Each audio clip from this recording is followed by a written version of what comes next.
Hello everyone! Welcome to my channel, Pinay sa Paris Vlogs. So narito po kami ngayon, ako pala, dito sa Parc du Sceaux. Malapit lang ito sa Paris, 40 minutes lang from Paris. Ayan. Season ngayon ng ng Cerise Blossom. Ayan po. Welcome back to my channel, Pinay sa Paris Vlog. Ayan, narito kami sa sa park ng Cerise Blossom. Maaga pa, kaya maganda pang mag-shot kasi wala pa matingkad na araw. Kaya ayan guys.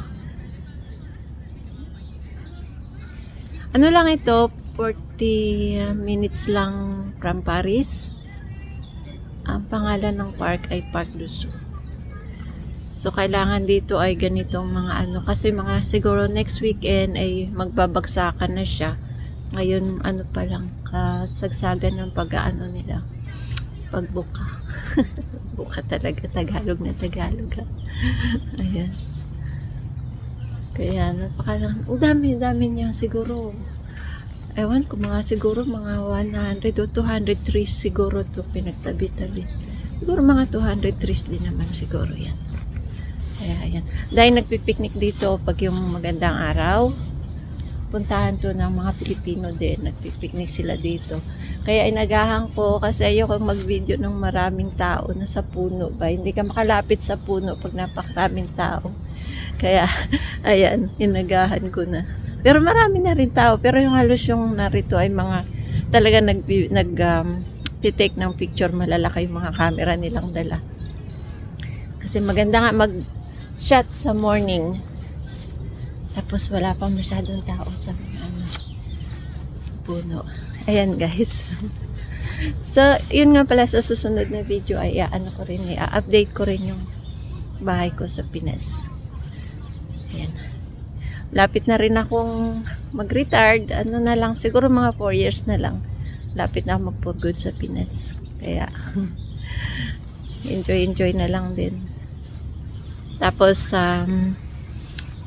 ayun, binago nga ni Amo yung posisyon ko sa trabaho.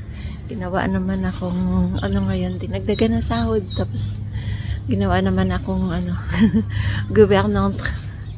After 20 ilang years pa ako sa amo ka. After 26 years, saka lang Pero, maganda daw yung kasi nga malapit na ako mag-retire.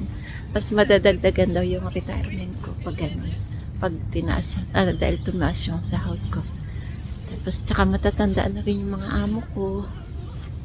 Isa kong alaga, pero nasa nursing home siya ay 95 years old. Pero yung amo ko talaga ay na siya, 86. Kaya, ayan. Ganda guys, nakakatuwa. Nakakatuwa talaga. Nakaka-relax. Nakaka-relax pag ganito na yung pakaraming bulaklak. Ayan. Bakit kaya tayo? Gusto natin may mga bulaklak. Parang nakaka-relax talaga, guys. Sayang at hindi permanente. Parang beauty lang din ng babae. Hindi forever. Nakita niyo mga puno nito. Kaya ko sa inyo. Ayan. Ang lalaki ng mga puno. Ayan, sa baba ko naman yung shot. Kasi lalaki ng mga puno. Nakikita niyo rin yung mga tao. Ayan ang mga puno. Ang dami. Ayan siya. Siya guys, ang dami ng mga puno. Ang dami ng mga puno, Sabi ko siguro, mga 100 trees siguro yan. 200. Mga 200 trees. Siguro kasi malapit, mayroon pa sa kabila. Malaki din naman 200 o 150. Basta hindi naman lalampas sa 200. Ayan. Baba na nga ako. Sayad na sa lupa. Kunwari nasa Japan. Mari nasa Japan tayo. Apa. Sayan. Yan guys, at shinare ko lang sa inyo yung ganda ng mga flowers. Lakad pa tayo doon. Gusto nyo makita pa. Pero wala siyang amoy. Ano lang to, basta inulan, nabagsak na siya. Basta umulan. Tapos kaunting hangin, ano na siya, babagsak na siya. Kaya, tamang-tama lang yung timing lang yung pagpunta ko. Kasi wala siyang masyadong hangin at walang ulan.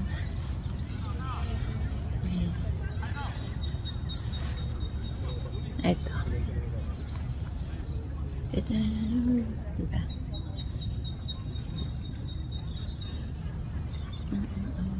Ganda diba guys? Super ganda. O sige na guys, at ipapakita ko rin sa inyo yung video ng bahay ko. Wala namang masyado na bago, pero nagtubuan na yung mga halaman doon sa harap ng bahay ko. Tsaka may pinapagawa kong dalawang maliit na bahay. Ay yung isa tapos na, yung isa hindi pa. O yan, sige guys, at ipapakita ko na lang yung video. Thank you. So yan guys, at pauwi na ako. So kaninang magagaling kami doon sa mga cherries blossom. Tapos umulan naman kasi at hindi na kami nakapamasyal pa kung saan pa uli. So galing na lang ako doon sa kaibigan ko, tapos doon ako nag-dinner. Malapit lang naman sa parish yun. Ngayon pauwi na ako, wala na masyadong tao dito sa train. Pakita ko sa inyo.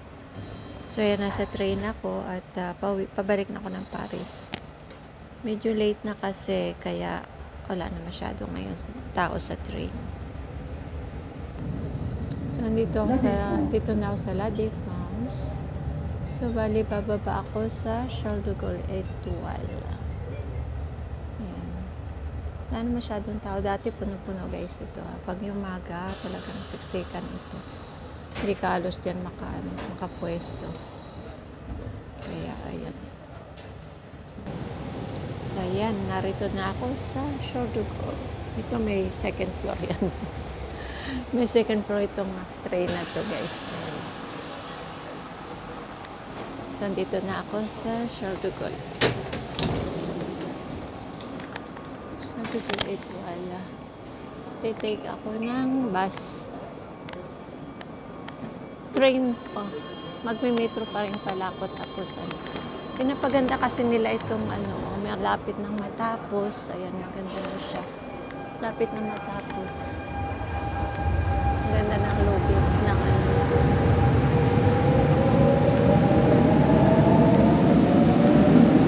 ganda.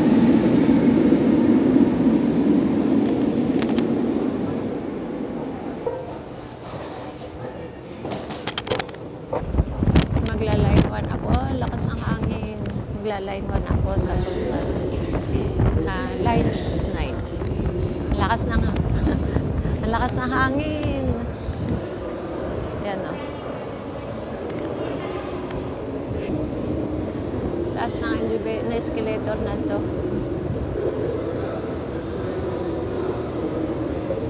Parang escalator sa airport. Ayan, kukuha ako ng line 1. So dito guys, kailangan mayroong kang pass. Ito, mahigit 80 euro ang isang buwan. So, na to, sa train at saka sa bus. Doon sa dulo may mga controller. Kukontrol nila itong aking badge kung okay. Bonsoir. Merci. Kinontrol. Dami nila. Pakita ko sa inyo. Ayan, ang dami nila. So, ang titake ko ay direksyong Bansen. Tapos, bababa ako ng Franklin Roosevelt. Kukuhain ko yung line 9. So dito guys ay may protection ng ano oh, may ganito oh. Kasi maraming tumatalon. Kaya pero kukunti pa ito may ganito eh. Marami kasi natalon dyan sa release. Nakakabala. Nakakabala sila sa mga biyahero pag tumatalon. So narito na yung sasakyan ko. Ayan. Ayan guys, tingnan nyo magbubukas yan. Ayan, yan yung protection. So ayan, kukunti rin ng tao.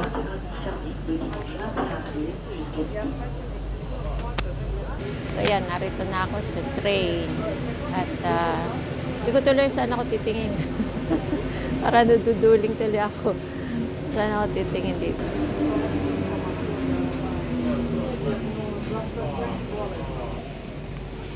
So ayan, bababa na ako dito. Nasa Franklin Roosevelt na ako guys.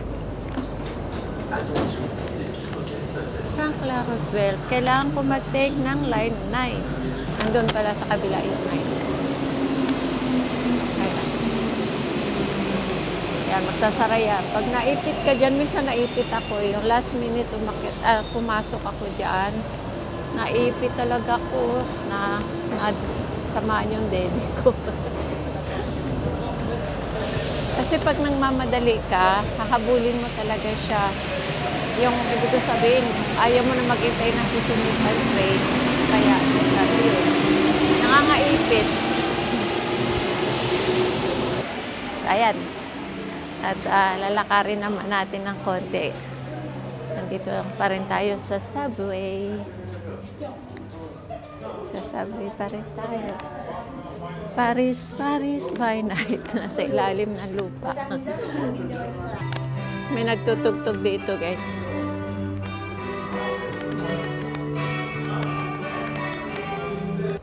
So, narito naman ako sa Line 9. Franklin Roosevelt pa rin ako. Ayan. Line 9 naman to.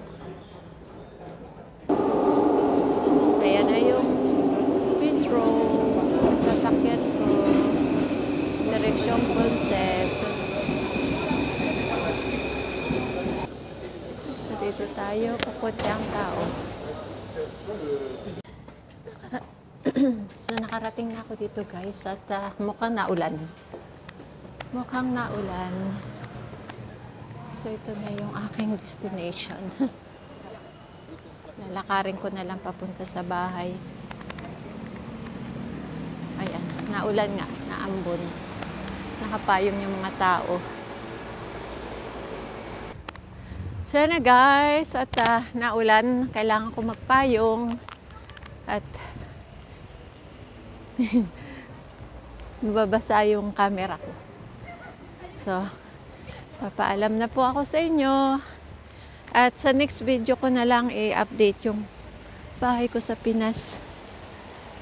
At yun din dito sa trabaho ko kasi may pinapagawa yung amo ko. Pakita ko rin sa inyo. Pag-iba niya yung pinapagiba yung dalawang banyo ng amo ko. Kaya medyo nakulong ako sa trabaho ko, hindi ako makaalis.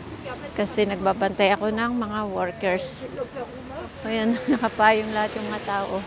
O sige na po, thank you guys. Thank you for watching at please subscribe at pasensya na po kung hindi ko masyadong naasikaso itong aking channel. Pero asikasuhin ko na. Papabayaan ko eh. So thank you for watching. As please like and share kung kaya lang. Pero wag niyo lang po kalimutan mag-like.